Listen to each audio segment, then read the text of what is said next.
So who are the first humans or archaic humans that lived in the Cagayan Valley?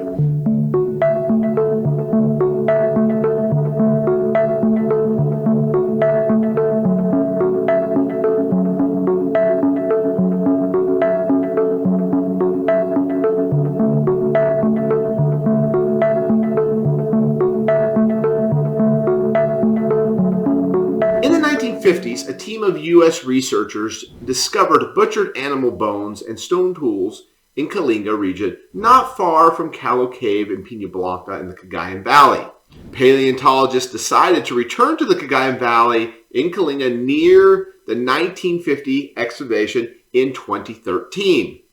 That excavation yielded 57 stone tools associated with an almost complete skeleton of Rhinoceros philippinensis, which shows clear signs of butchery, together with other fossil fauna remains attributed to stegodon, a Filipino brown deer, freshwater turtle, and a monitored lizard. All finds originated from a clay-rich bone bed that was dated between 777 and 631,000 years ago. So what do we know? Well, almost nothing. We don't know who butchered the rhino. We see cut marks on the bones and even bones smashed so some hungry archaic human could get access to the marrow. It doesn't appear the animal was killed by the archaic human group because the bones suggest that the rhino was trampled to death. So it appears these archaic hominids would not have possessed the tools to take down a rhino, but they didn't know how to cut it up. More confusing is, how did an archaic human get to an island? First off, I want to start back when they believe the first archaic humans left Africa and where they left at. Now, of course, we don't know for sure, but we're going to go with what evidence seems to suggest. One of the biggest problems of why we don't know is if you look on any Google map, you will see that underneath the ocean, there appears to be rivers and streams that used to exist long ago. That is because during the Pleistocene, the Earth's oceans used to be much lower, caused by two things. One, of course, if you know anything about history, you knew that time period there was a giant ice age. There's actually a cartoon or an animated movie made about this time period. Also, in addition, oceans shrink as things get cooler because the water goes down. As more heat is stored in the ocean, it goes up. And that's one of the concerns about global warming today, is that the oceans, not just because of the melting of the ice, but because the oceans will get warmer, that they will continue to rise, which is a problem for the Philippines. But here you can see back in the day where these people would have crossed, it was a much simpler crossing to cross over here. It may have been a dry year, and this river that once existed in the Red Sea is now gone.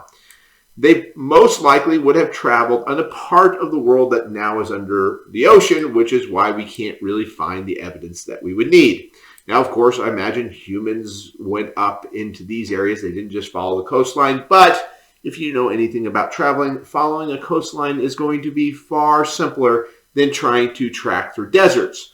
So as generation by generation continue to go on, humans would have grown into a group. When they got too large to feed the group, they would have broken off into some kind of dispute, or these archaic humans would have done. They weren't Homo sapiens yet, because Homo sapiens only been around for about 300,000 years. And they continue to move along the edge of the coastline, maybe hunting, and realizing that as far as you can go and you keep going, you can continue to move on and keep going. And then, of course, you would eventually get to another problem, which is once you come up here, you'd have another ocean crossing. Well, maybe not here. Maybe we don't need to work, or maybe it wouldn't have been an issue. Maybe this was all connected back then, and they could cross over and continue along the coast. Right below here, we have Iran and Afghanistan and Pakistan going across the coast here and coming down. And we know one of the great human ancient civilizations was going up this river into the Indus Valley.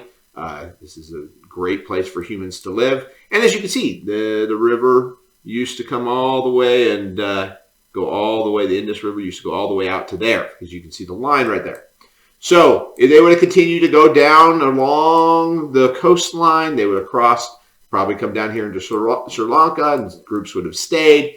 They would have continued to go across all the way down until they got here into southern Asia. And if you can see, this all used to be a tropical rainforest, which they call this Sundaland. So this whole area of Indonesia was actually a big landmass.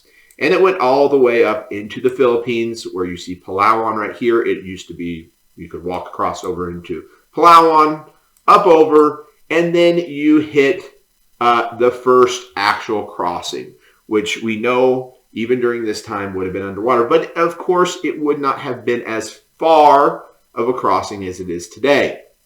That being said, this is probably the most likely scenario of where they would have had to cross. Now, I would imagine generation after generations growing up along the seashore, and there's some evidence to show that we evolved a long time along seashores because we cry salt tears, which is very good for swimming. We also do, if you notice when you swim, your fingers develop, they shrivel up so you can grab things underwater. So there's some evidence that maybe humans spend a lot of time along the ocean. And so I would imagine if that was the case, humans probably got pretty good at swimming and probably could figure out holding on to devices helped you swim across.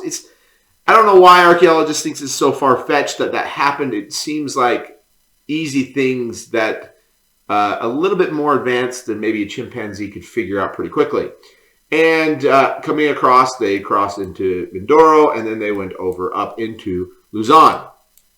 They would have continued to walk along the coastlines all the way up until they would have come around the Horn, where I used to live up here in San Jose. I lived there for a while. And they would have come across right here, right into the Cagayan Valley. And they would have gone up this river.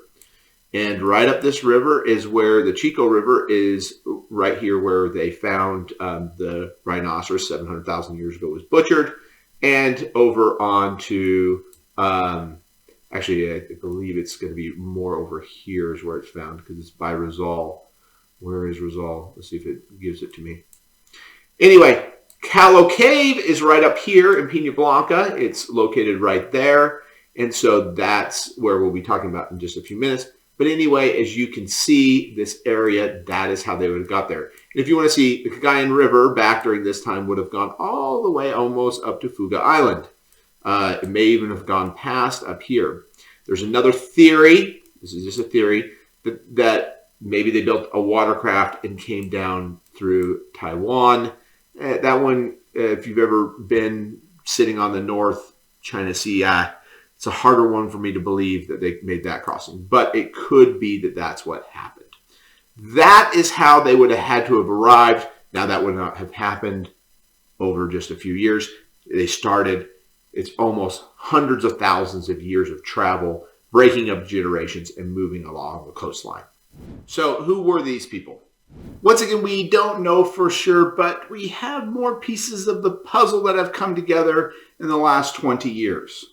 Classified as a separate species on the basis of 13 bones and teeth from 2 adults and 1 child found in Callao Cave by Armand Mejeras and his team. Could Homo Luzonensis be the ancestor of the Kalinga butcher? We don't know.